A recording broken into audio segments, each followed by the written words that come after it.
Okay, we're at 4 o'clock, so we're going to go ahead and jump in. We're very grateful all of you could join us today for this webinar, an overview webinar for our Innovation and Economic Prosperity Universities program. We only have a few folks with us today, so I think what we'd like to do is have each of you just quickly introduce yourself, let us know what institution you're from, and maybe just say quickly what has drawn you to interest in the Innovation and Economic Prosperity Universities program. Those of us on the APLU side and our co-chairs for the committee will also introduce themselves, but I think what we'd like to do is start with some introductions from our attendees. So I'm going to start with you, Don Hobart. If you could just give a quick introduction and let us know what institution you're from and what your interest is in this program.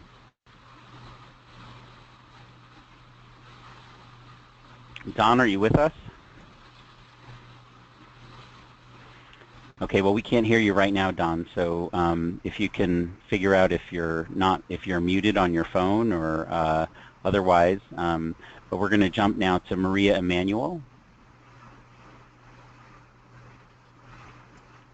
Maria, are you with us?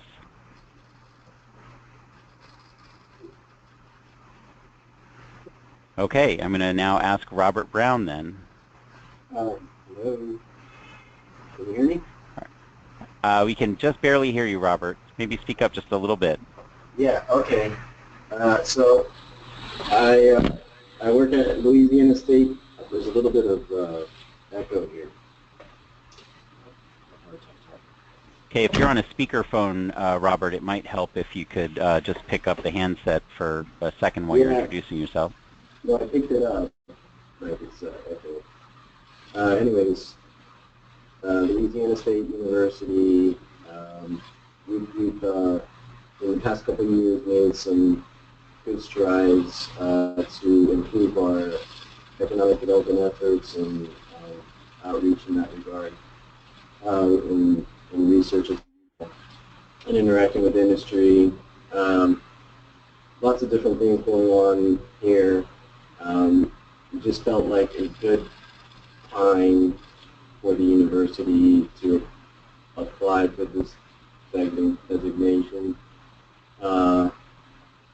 I've had experience before working at a smaller institution up north that attempted to apply for this. So I am familiar with the program, and I do think LSU is in a good position right now to be a part of it. Great, thank you very much, Robert. We're very pleased to have Louisiana State interested in the program. I'm going to try Maria again. I see that you've now dialed in, Maria. Can you give a quick introduction? Sure, thank you. This is Maria Emanuel from the University of New Hampshire. I'm the Associate Director of the UNH Innovation Office, and so our focus is on intellectual asset management or traditional tech transfer as well as entrepreneurship. And we're really looking forward to learning more about this process. We've started convening key individuals at the university to talk about it. And so the idea of meeting others in a similar position and learning more about the process and the value that people have gotten from the program is of keen interest. Thanks so much, Maria. Appreciate it. How about you, Don Hobart? Are you with us now? Can we hear you? Okay, Don. Well, I'm sorry that we're not able to get your introduction, but you are from the University of North Carolina. I can tell by your email address, and we're really glad to have UNC interested in the program. And Don, I hope that we can figure out your audio problem so that if you have questions, you'll be able to ask them. Please feel free to use the chat window, which is on your control panel, Don. If for some reason we're not able to get your audio, but you have questions, if you use that chat window on the control panel, we'll be able to get your questions that way, and we'll be sure to respond to the questions through that mechanism. So why don't we go ahead and get started with some introductions from us. The folks who are here on the webinar are myself, Jim Woodell. I'm actually noticing that my title is different, but I'm now Vice President for Economic Development and Community Engagement at APLU. So I work with our Commission on Innovation, Competitiveness, and Economic Prosperity, which is the group that started this IEP Universities Designation Program. I'm very pleased to have worked with our institutions on this program for the last few years, and we've learned a lot from our institutions, and we hope that the institutions themselves who've gone through the process have learned a lot as well. Everything in our conversations with those institutions who've been designated tells us that they have indeed learned a lot, and we hope that you're going to find the same. You'll have a similar experience. Mark Rivera here in my office, I'd like for him to introduce himself as well. Good afternoon, everyone. My name is Mark Rivera. I am currently a fourth-year PhD student at the University of Maryland in their higher education program, and I'm working on my dissertation actually on economic development in higher education and its possible return on investment for higher education institutions.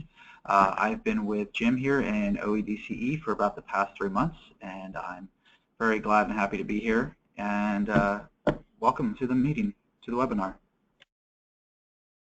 Thanks a lot, Mark. Continuing sort of counterclockwise around the slide here, Aslam, I'd love for you to give a quick introduction as well as one of the co-chairs of our IEP Universities Committee. Sure. My name is Aslam Garibay. I work at Office of Research and Commercialization at University of Central Florida, and I have been with the IEP University Program Committee for about a year and a half, and we are looking forward to working with you in your submission next. Thanks very much, Aslam. And the other co-chair of our IEP Universities Committee is Dwayne Dunlap. Dwayne, would you like to introduce yourself? Good afternoon, everybody. Thank you for joining. I'm a professor at Purdue University. I've had the opportunity to serve in a variety of administrative capacities in the UNC system, and here at Purdue as a department head, as a dean, and working for the vice president of research at Purdue.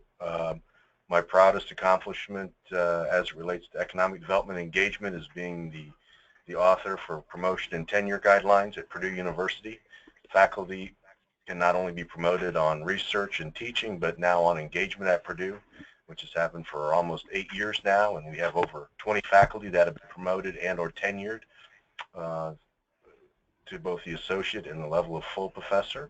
And I've enjoyed my time over the last 3-4 years working with Jim and others from around the country to demonstrate value that's going on by the mission of our universities, not only to our internal stakeholders at our own institutions, but external to our stakeholders. So I'm glad you're on board. Thanks for coming on. Thank you so much, Dwayne, and thank you to both Dwayne and Aslam, who've been absolutely outstanding co-chairs of our IEP Universities Committee. As you'll learn as you become part of this process, there are a lot of moving parts and requires a real team effort, and Dwayne and Aslam have been just tremendous leaders of our membership in getting members engaged in the process and helping us to manage it. And as you proceed in the process, Mark and I will be great resources for you here at APLU, but Dwayne and Aslam will also be really good resources for you to get help in sort of navigating the process. So, you know, please, we'll talk more about this at the end, but please feel free to call on any of us for guidance as you get into the IEP Universities program. We're going to go ahead and just dive in and start talking about the program. I'll say that I'm going to probably present most of this, but I'm going to ask Mark and Aslam and Dwayne to all please chime in whenever I'm leaving something out, because I'm sure that at some point I'll forget about a particular thing. And I'll also be calling on Mark and Aslam and Dwayne on occasion to just kind of chime in and add anything that they want to sort of enhance the presentation with. So first of all, the overview of the program. First of all, it's really important to know that this program is a designation program at the beginning, but what we are turning it into and after your institution becomes designated, it really is an ongoing professional community, a community of folks who are practicing all of the kinds of activities that we undertake related to university economic engagement. And we are really, wanting you to know right at the beginning that you're going to go through this process that's fairly intensive for the first year or more to become designated, but then even beyond that, there's so much more to continue doing. First of all, the designation itself is a process that has generally taken institutions a year or two to go through. We actually have revised our guidelines this year to just be very clear about the fact that it may not be something that all institutions go through in a short period of time. So we had institutions sort of sprinting to get this done in 10 months at the beginning, and what we realized is that some institutions wanted to kind of go at their own pace. So for the designation itself, you actually have up to 3 years and 3 submissions to get the designation. And in those 3 submissions, you may end up the first time not getting the designation, or you may not even ask for the decision the first time you submit. You now have the option of submitting just for comment. But this all happens over a period of 3 years, and we have multiple points during the year during which you can submit your designation application. So you have 1 to 3 years to get the designation, depending on how quickly your institution wants to move through the process, and or whether or not you are getting feedback from the reviewers about improving your submission. And then the next big step, or the next big milestone in the process, is 5 years after your institution has gotten the designation, we ask you to submit an interim report. Now, we don't have any institutions that have reached this milestone yet because the program is only a few years old, but this summer we will be releasing the guidelines for what the 5-year interim report looks like. So the institutions who received this designation in 2013 will be gearing up over the coming year to get ready to prepare and submit their interim report. Just one thing I will tell you about that is the interim report is a lot shorter, it's a lot less intensive than the designation process. It's not nearly the heavy lift that the designation process itself is. Now, 10 years after the designation, we'll ask institutions to go through a renewal process, and that renewal process will pretty much be a repeat in many ways of the designation process itself. Although we're working on the guidelines for that renewal process and working very hard to make sure that there's a value add for your institution so that it can really be a growth opportunity and not just kind of a rehash of what you've done 10 years prior. Also, it's important to know that after the designation happens, once your institution is designated, you become eligible for the IEP Universities Awards Program, and we're going to talk a little bit about the awards program on today's webinar. And that program happens annually. So every year in November at the APLU annual meeting, we give IEP University Awards. And once your institution has received the designation, you're eligible to apply for those awards every year. So you can decide each year whether or not you want to enter into the awards program. And then finally, a really important aspect of all of this, and kind of alluding back to what I mentioned earlier with regard to becoming part of a professional community, is that we're really in the process now of really kind of fleshing out what we call our peer learning exchange, which is an opportunity for ongoing interactions with other institutions that are working on getting the designation, and of course institutions that have already gotten the designation. You'll start participating in that peer learning exchange as soon as you get going in the process. As soon as the startup happens in September, you'll start interacting with initially with other institutions that are starting to work on an application, but then we'll as quickly as possible pull you into a broader community of those institutions that have received the designation. And what we're doing now is designing that peer learning exchange. We've experimented with a couple of things over the last couple of years, but as we move into this next year, it's a major goal of ours to really establish this peer learning exchange in a very structured kind of way, so that there are some structured learning opportunities that you can benefit from even after you've gotten the designation. So before I proceed, I just wanted to ask Mark and Aslam and Dwayne if there's anything I've missed in terms of the overall big picture that you'd like to add.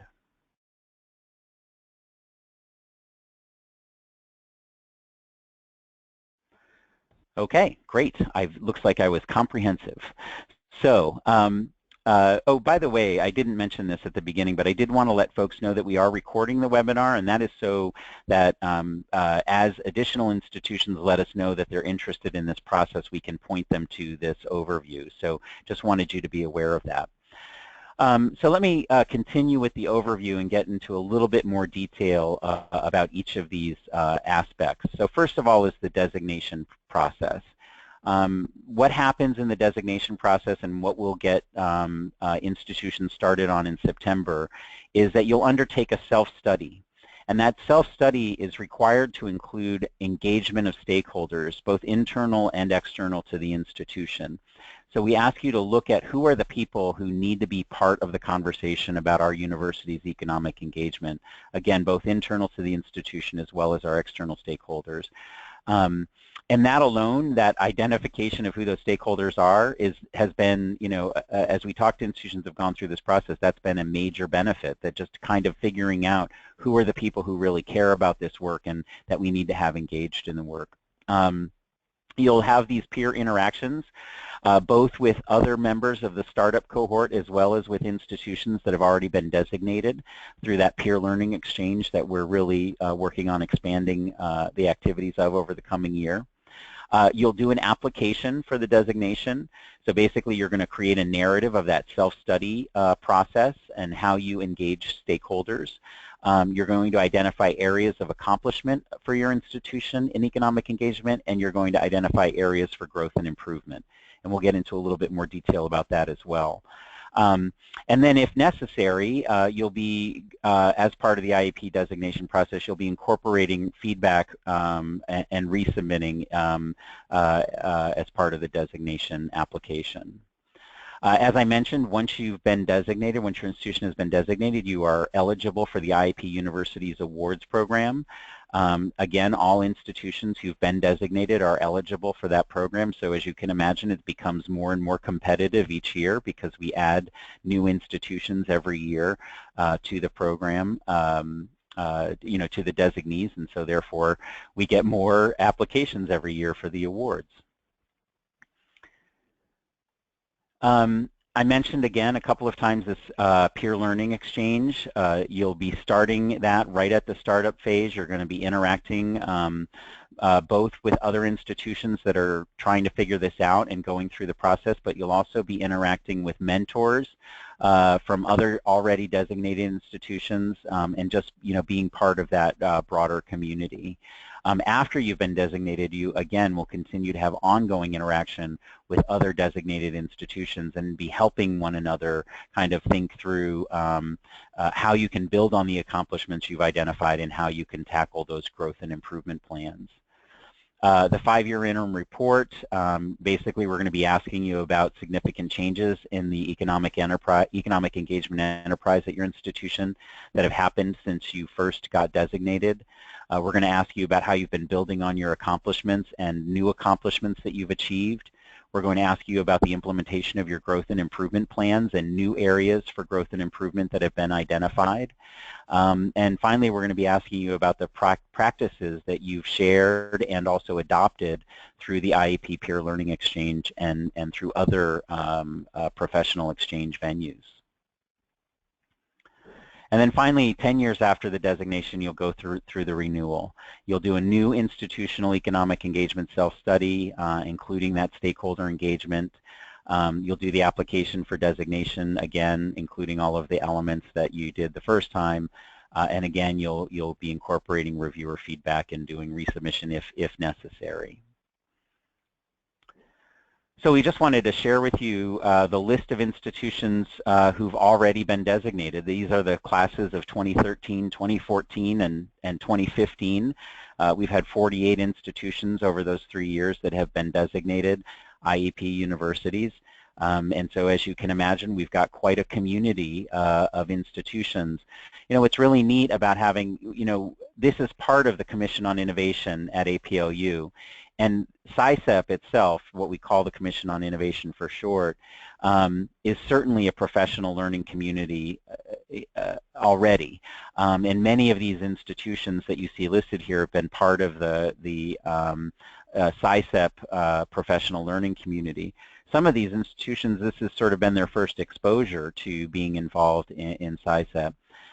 What's neat about this is sort of a sub-community within SciCEP is that this is a group of institutions who have a shared experience. And as all of you probably know, shared experiences are a really kind of a great sort of springboard for sharing things professionally and learning from one another. And so, as I mentioned, we're really looking to grow that peer learning exchange over the coming year. And what's great is that we have so many institutions who now have had a shared experience, and we can build on that shared experience for the peer learning exchange.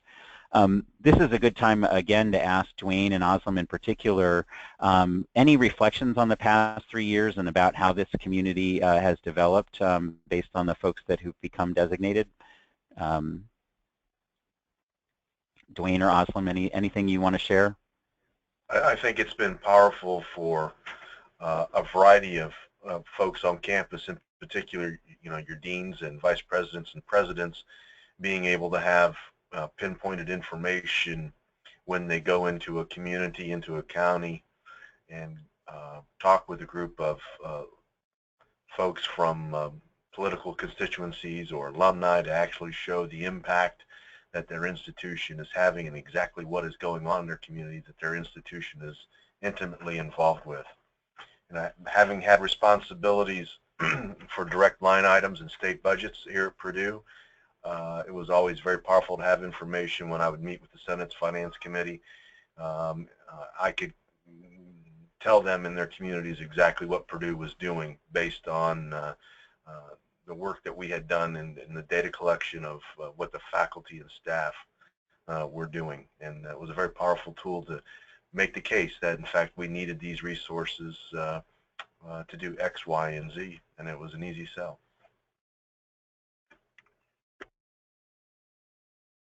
Thank you very much, Dwayne. Aslam, did you have anything you'd like to add to that? Well, in our institution, I believe bringing the stakeholders was meaningful for them. They were appreciative of it. They were more involved with us, and I think that it brought a huge value to the university. And internally, we start looking at what it means, what engagement means to us, and who are the people we should be more involved. And that was an eye-opening experience.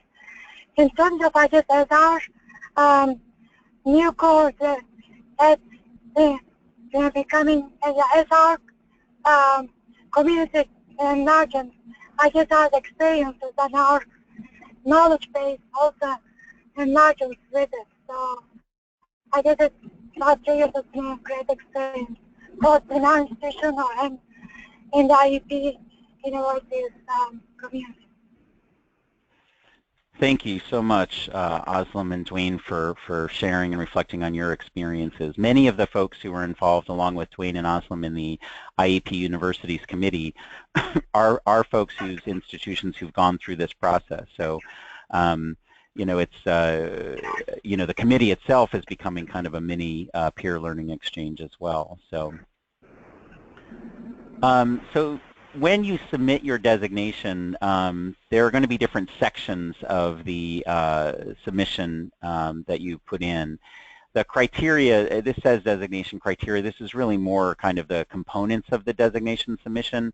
You'll learn much more about the criteria. In fact, if you've downloaded the guidelines from the APLU website for submission, there's some pretty detailed information in there about the rubric that reviewers use when they look at those.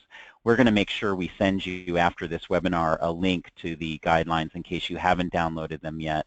And/or you should definitely follow the link that we send you, because you may have gotten an older version of the guidelines, and we're going to make sure that we link you to the most current version of the guidelines.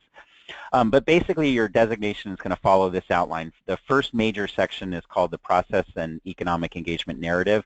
This is really where you're just going to tell us about your engagement and self-study process and what you learned through that. you'll provide an introduction, you'll provide a narrative about the actual process, how the self-study went, and how you engage stakeholders. Then you're going to tell us about your institution's economic engagement enterprise. How do you define economic engagement at your institution? What are the things you include in that activity? What are the different pieces of it? How is it structured and organized? How do people interact with one another around economic engagement, and so forth? We're going to ask you to detail how the institution undertakes planning for economic engagement efforts. By the way, many folks have told us that as part of talking about and learning about how they're doing planning for it, they've actually formalized planning for economic engagement by, making it a significant part of the institution's strategic planning process. So that's been a really interesting kind of learning that we've had. We're going to also ask you how you're promoting and communicating the institution's economic engagement efforts. And what I'll tell you about that particular item is that many of our institutions have learned as part of this process that they're not doing that really well, and that in fact ends up being one of the areas that many institutions identify as an area for growth and improvement. And then finally, we're going to ask for you to talk to us about how you're advancing university economic engagement. And you're doing that advancement by communicating with professionals in this program as one example. Through our peer learning exchange, you're helping to advance the idea of university economic engagement and how it gets done. But we'll also ask you how you're doing that through other venues. You might participate in other professional organizations. You might be leading statewide efforts to define the university role in economic engagement and so forth. After you've given us that narrative, you're going to give us two summaries. One summary is a summary of the accomplishments that your institution has achieved in economic engagement. And importantly, we're going to ask you for evidence. How do you know that that's something that your institution has achieved? What are the data? Is it data that you learned in the self-study process? Are there other data or information or stories that your institution collects that helps you know what your accomplishments are? And then you're going to provide a summary of areas for growth and improvement and a fairly specific plan about how you're going to undertake that growth and improvement. And again, we want to be evidence-based, so we'll be asking you, how do you know these are areas for growth and improvement? Can you tell us what data or stories or information you're using to narrow in on these areas for growth and improvement? So here's a rough idea of the timeline for getting underway with IEP universities if you're just getting ready to become part of the startup cohort this year.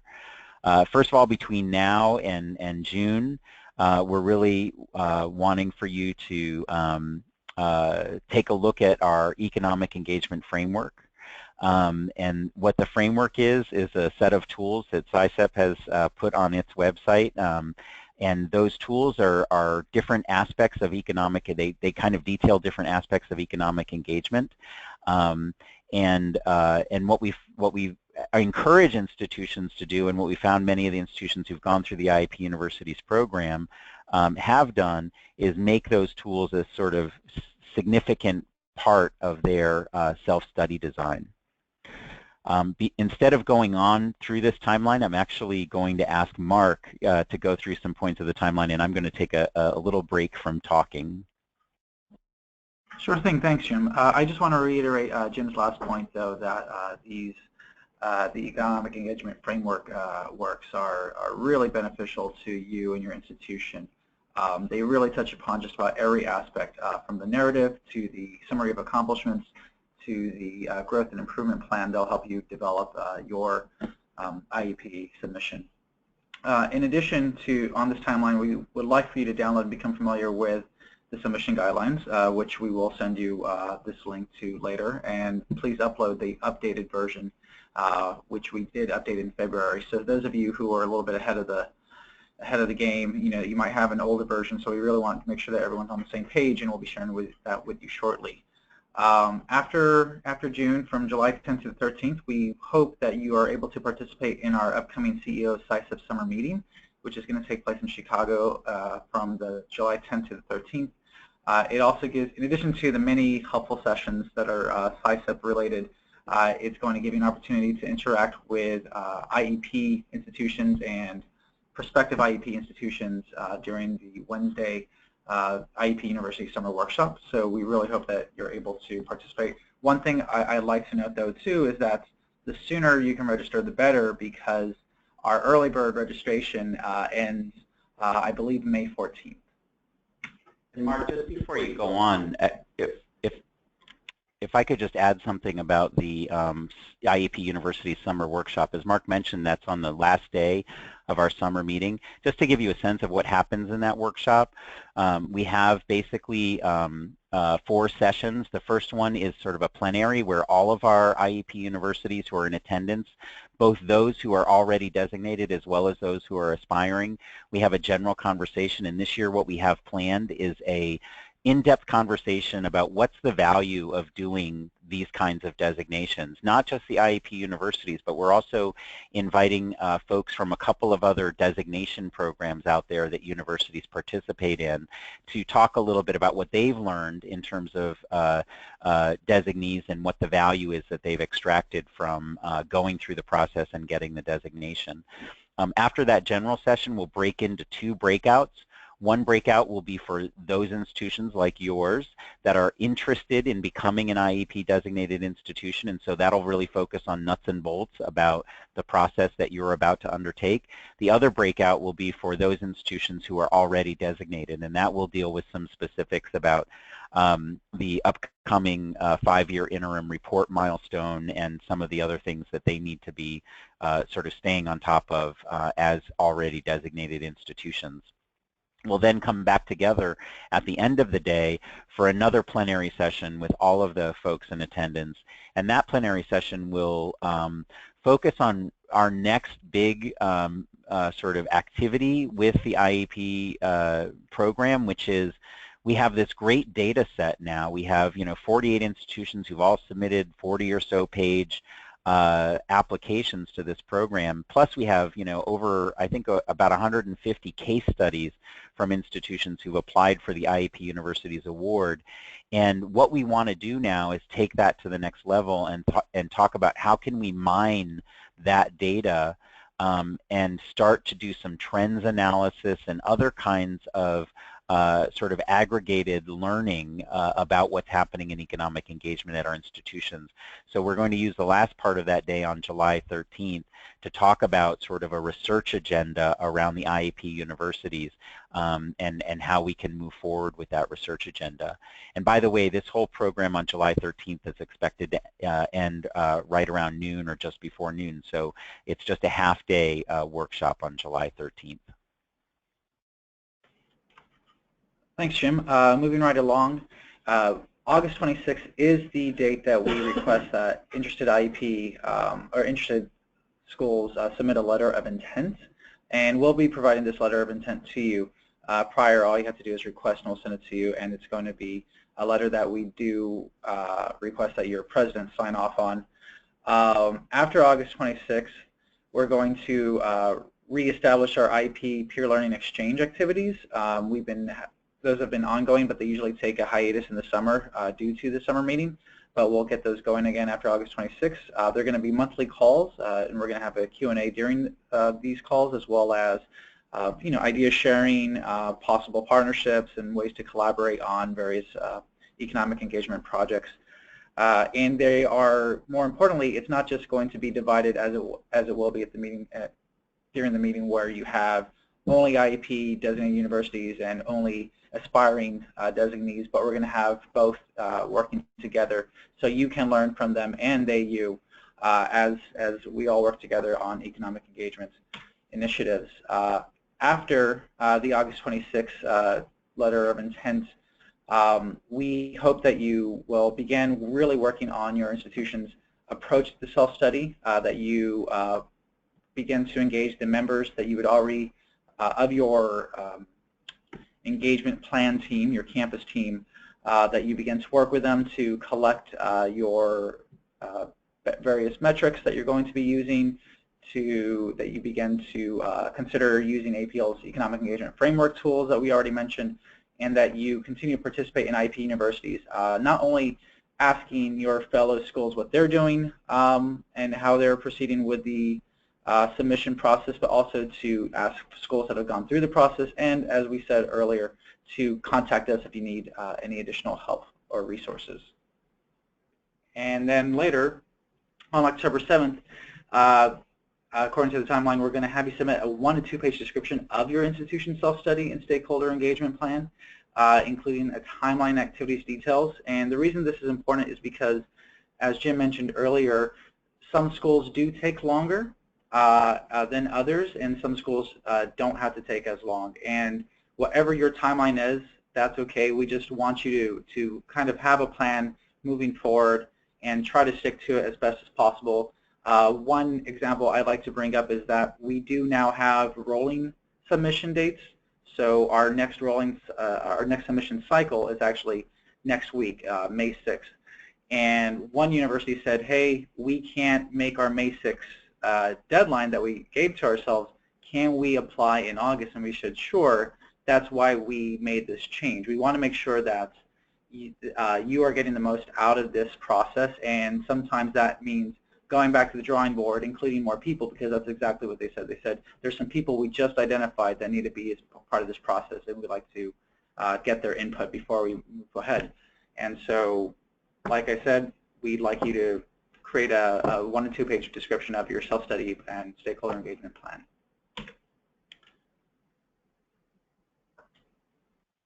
Jim, do you want to continue with the rest of the designation timeline?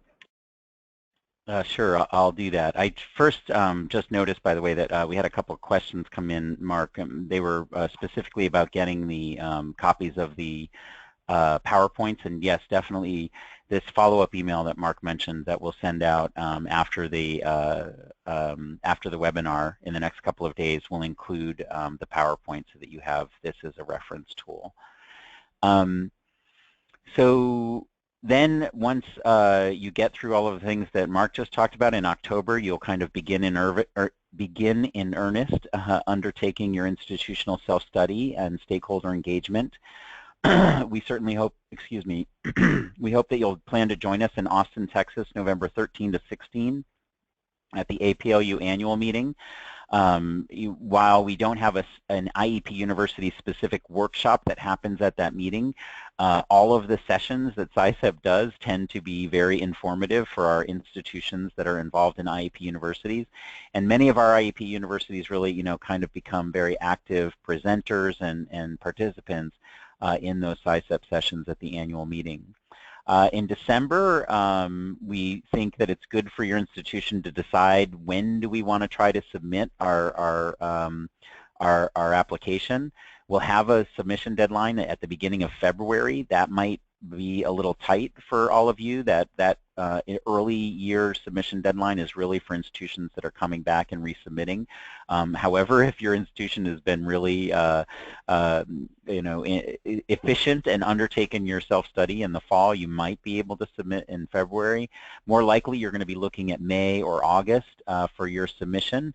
I will note here, by the way, that the May 5th deadline, it'll be required that you submit for the May 5th deadline and get a positive decision, get a designation decision in order for you to participate in the awards program in 2017. But that may or may not matter to you. Certainly you'll be able to participate in the awards program in following years if you don't happen to get your designation around the May 5th submission cycle.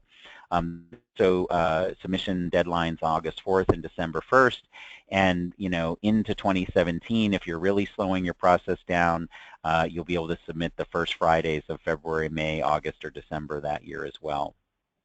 In the spring of 2017, assuming that you're kind of shooting for that May 5th deadline, you'll be able to complete, you'll need to complete in the spring your IEP submission, or if you're going to shoot for a little bit later deadline, perhaps in the spring of 2017, you're continuing to develop that submission. So the application itself, what does it look like? Generally, they've been about 20 to 30 pages. It's important to know, and Mark will talk a little bit more about this in a little bit, that it's now an online submission process, so you're probably going to develop your submission as a Word document and get everything together in that way, but then you'll be actually putting the text from your application into an online form. So it's hard for us to tell how many pages it will be hard for us to tell how many pages they are at that point. But what you'll be getting in the guidelines are very specific word count limits for each of the sections so that you'll know how long each section can be. So again, you're going to submit that narrative description of the self-study process. You're going to identify 3 areas of university of accomplishment, and again, important to talk about the evidence of accomplishment. You'll be identifying 3 areas for growth and improvement, and again, identifying the evidence for the need, evidence of the need for growth and improvement. And in your application form online, you'll also be able to attach photos, URLs, and additional documents like charts and graphs and things like that that you won't be able to sort of embed if you were doing a Word document, but you'll be able to attach them to the online application. Mark has been doing a lot of work in setting up our online application, and Mark, I don't know if you want to say anything else about that online application process and form. Sure, I'll just say a couple of things. The process, although when people think about online digital forms, it can seem intimidating. It's really a very straightforward process. It's very simple to just cut and paste everything from Word, as we've learned, into the document, the online submission form. The only thing that you have to really be careful about is word count. It will let you know what your word count is, but if you go over the word count, it won't necessarily flag it until the very end when you try to submit. But other than that, there's really nothing new or negative to comment on. I think actually the one great thing about moving to an online submission format versus a standard paper format is that it really puts the focus on your submission. The bells and whistles of different pictures or different links, while that's available to you to add, it really focuses on what you're doing, what your plan is, what your accomplishments are, and that's really what the IEP process is. It's a matter of you learning what your institution does well and what it can do better moving forward. Okay, great. Thanks, Mark. So 1 month prior to any of our application deadlines, we'll be sending out an email saying we're looking for folks to let us know that they'll be submitting. We need to send out that request a month ahead of the application deadline because we need to know how many people are going to be applying at that application deadline, as we have to organize the reviewers, and so we need to know how many reviewers do we need to line up and so forth. So we'll be sending you a link to an online form 1 month before each of those application deadlines to find out who's planning to submit. You'll be able to submit for comment only or for decision, as we mentioned earlier. If you've decided that you feel pretty good about your submission, but you're really feeling like, gee, we really like to take it, we'd like to get some input on it before we finalize it, then you'll have that option of submitting for comment only. If you submit for comment only, or you submit for a decision and you don't get the designation, you will need to wait 2 more submission cycles before submitting again. So just be aware, if you decide that you're going to submit May 5th, but for comment only, you won't be able to submit again until December. And that's because we want to make sure that institutions are taking advantage of the comments that they're getting to really incorporate those comments before they submit again. Once you've submitted, you'll be notified within 2 months. So basically the first Friday of April, July, October, and February are our notification dates for institutions, to let you know. So we've just gone through a lot of details about the process. We're going to get to some time for questions in just a moment, I promise. But I did want to ask Dwayne and Aslam if in that presentation of all those details we missed anything, or if there's anything in particular, Dwayne or Aslam, you'd like to highlight. Nothing on my part. Okay, Aslam says nothing. We've been comprehensive. Dwayne? I think you did a good job. Is there any other questions from our guests?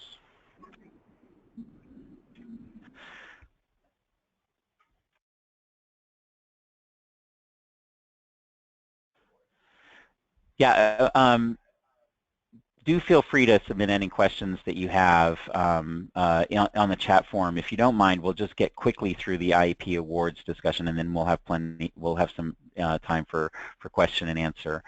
We want to just let you know about the awards program so that you have it kind of in the back of your mind as you get ready to undertake the designation process. The awards program happens annually. As I mentioned before, any institution that's been designated is eligible to apply. You will apply in one of three categories: talent, innovation, or place. So really looking at where are your institution's strengths in economic engagement. Are they in the talent development side of things? Are they in innovation and entrepreneurship?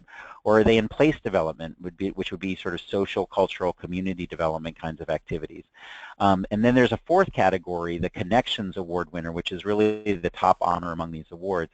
And that the winner of that award is actually selected by the judges from among submissions in the other categories.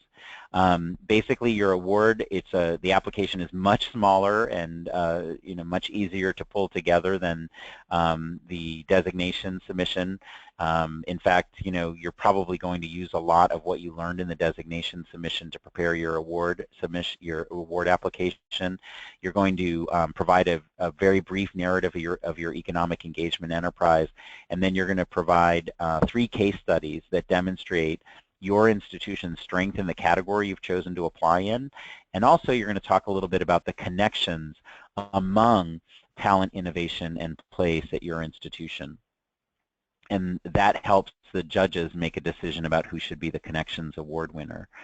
The award applications are due late July. We'll have another informational sort of webinar early next summer to help institutions that are getting ready to apply for the award. And again, you must have submitted for designation and received the designation before applying for an award. So that means that you really have to submit for the designation in the early May deadline if you want to apply for the awards program next year. And this is just a graphic that kind of talks about, sort of shows how we think about these categories. We in SciCEP talk about universities contributing to economic development through talent, innovation, and place. But importantly, we talk about being able to reach a higher scale of impact the more that we work at the intersections of those things, and the more that we link and leverage and make connections between and among talent, innovation, and place. And so that's how we kind of have laid out the awards categories in each of those, and then this Connections Award. And this just describes what each of those award categories are. Again, in talent, really exemplary initiatives in education and workforce development. In innovation, we're looking at things like technology transfer, entrepreneurship, business development. In the place category, we're really looking at community, social, and cultural development. And then finally, the Connections Award is really about linking and leveraging among those different categories. Okay. So I'm going to have Mark just talk a little bit about what's next in the process, and then I promise we're going to give you all an opportunity to jump in with your questions. Thanks, Jim. As we mentioned earlier, we hope that all of you go and review the Economic Engagement Framework tools. There are 4 different tools that you can choose from and peruse. We also hope to see all of you at the July 10th to 13th SciCEP summer meeting and the IEP's University Workshop. We think it's a great opportunity to meet other schools that have completed the process and learn from them and interact with them, as well as to learn from some other SciCEP that we're going to be hosting. We also would like for you, after the summer meeting, to request a contact form. If you do believe that now is the time for you to apply for IEP, and we hope it is, you will request the contact form and the letter of intent templates. And the reason the contact form is so important is that we ask that you provide a primary contact related to IEP and SciCEP activities, a secondary contact, and equally important, the names and contact information of the campus team members that you're going to be engaging with, because as we've learned in the past, no one person is capable of really completing the IEP application process on their own. It's going to take a campus team to be working on this and gathering information So we would like, ideally, those names. You don't necessarily have to give us all of them, but we hope that you already have ideas of people that you're going to be working with, and we'd like to get an idea of who those people are. Next, you will be submitting a letter of intent. Once you receive that template, that is going to be signed by a university president or chancellor by the August 26th deadline.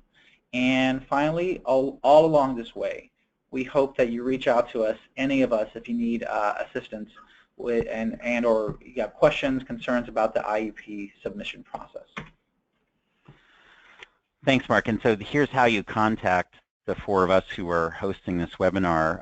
Now we want to give you the long-promised time to ask questions, and we'll start with a question that Robert submitted via the chat window. And Dwayne, I may ask you to respond to this and using the example of Purdue and how you undertook this. The question is, what's the best way to get stakeholder engagement in the process, including people like deans, chairs of departments, and so forth, when these people are busy and have other priorities? I'll just quickly say, before I ask Dwayne to respond more in depth, this is definitely something, as Mark alluded to, it's a team effort. But generally what our institutions have done have had one or two people that really take this on as something that they sink their teeth into for a number of months. It really becomes a project that they manage. But then they generally have a steering committee or a team that meets regularly, and that includes some of the folks, of the kinds of folks you've listed there, Robert.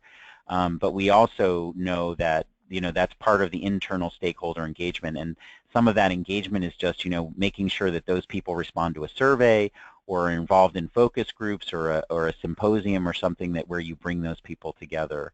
But Dwayne, maybe you could talk a little bit about the Purdue experience and how you got folks engaged in the process, both as stakeholders, but also maybe even more active members of the team or steering committee, and how you handled that and got busy folks involved in the process. Purdue University was frankly blessed to have a president, Dr. Martin Jiske, at the helm at Purdue University for a tenure of 5 years. And Dr. Jiske was one of the co-authors of the Kellogg Foundation report on engagement, and that set the tone when he came on board at Purdue University. At that time, we had a variety of deans, one of which was Randy Woodson at the time, who's now Chancellor at NC State, and also some other leaders on campus that were already doing extension and economic development activities, and that it made quite a bit of sense. We are the traditional model then for promotion and tenure, with the majority of the faculty going up for promotion and or tenure on research, followed by teaching, and service was talked about but really never acted upon, other than filling out activity sheets at the end of the academic year of what you did from a service standpoint. But Martin was very prolific in demonstrating the performance of engagement and the things that we were doing already collectively, serving the mission of our university around the state of Indiana. And the provost at that time, Vic Lechtenberg, was on board immediately, and it was just a convening, frankly, of the provost office and the 10. We have 10 academic colleges at Purdue, and the discussion began and trickled into the faculty senate, and it was quickly recognized that we have a lot of faculty with a lot of different gifts, and some of the gifts of our faculty are in extension and working in engagement. And our initial engagement definition was very simplistic. It's changed over time, but initially it was, what are we doing to keep jobs in the state of Indiana? What are we doing to improve or create new economic opportunities that never existed before? And or C, what are we doing to improve the quality of life for the residents of Indiana? And that's where we started, and that grew. And over the course of about 3.5 years, we started to formulate a broader definition for promotion and tenure guidelines, and I was part of the process to write on behalf of the deans that criteria, which was adopted by the faculty senate, and we're in version 2 now. And Dwayne, when you got to the when you brought all of that great background and leadership to the IEP Universities process, how did you structure things specifically around the IEP Universities process to engage deans and other really busy people right in that process? Well, since it's for the most part and tied directly to the stakeholders in terms of gift development into faculty promotion, tenure, it's part of the dean's responsibility. I mean, Martin Jeske set up every college to have an associate dean of engagement. Not only do we have an associate dean of research in every college, one for academic affairs, but we have one for engagement as well. So you have, now a designated person at the dean's office level that's their sole responsibility, is to work with engagement with faculty and staff within their respective college. Well, thanks, Dwayne. From that, so I think committee to write the report to become designated for IEP. That's great. And, I think the main takeaway, and this comes from conversations with folks at all of the institutions that have done this, you're going to have varying levels of participation, and some of those very busy people are not going to be active day-to-day members necessarily of your working group or committee or task force or whatever you end up creating. So you're going to have to think about who are the key people to have involved centrally in that way, and therefore putting in more time, and who are the people you just sort of want to reach out to for input. And you'll do that maybe a couple of times throughout the process. You might do a survey, and you might do some follow-up discussions or meetings. Another question has come in via the online chat window. Maria asked a great question, which is, first she points out that economic engagement as a phrase is a wonderfully broad term and seems left broad for this process. Can you talk about how other designees have tackled the process of defining economic engagement, and when this occurred during the designation process? Was it the first, middle, or last in the process? Curious about whether universities scoped the definition first or used their data to provide the definition. And I mean, again, Dwayne, if you want to jump in, I think that would be great. I'll just say that my experience has been, yes, institutions definitely start the process by saying, what the heck is it that we mean by economic engagement? And they do that mainly because they have to identify who the appropriate stakeholders are to include. I will note that in identifying who your stakeholders are, I mean, in doing that initial definition, one important piece is that you think about that talent, innovation, place, Venn diagram. The social, cultural, and community development, the place development, I will, just sort of really emphasize that it's not a thing that comes to mind necessarily when people think about economic engagement, but our framework really very much sees social, cultural, and community development as part of economic engagement. And so it's important to think about who do you need to have on your team to represent that perspective. And we also mentioned earlier the SICEP economic engagement framework and the tools in that. In your review of those tools that you'll do over the next few months, you're definitely going to get a lot of ideas about how to think about defining economic engagement.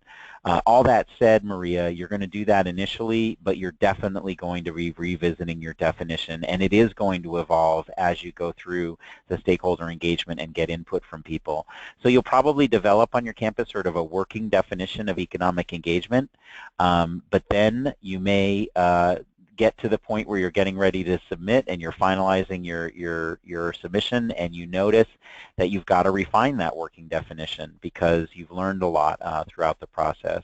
So I hope that helps, Maria, in terms of kind of seeing where that definition happens and when it happens.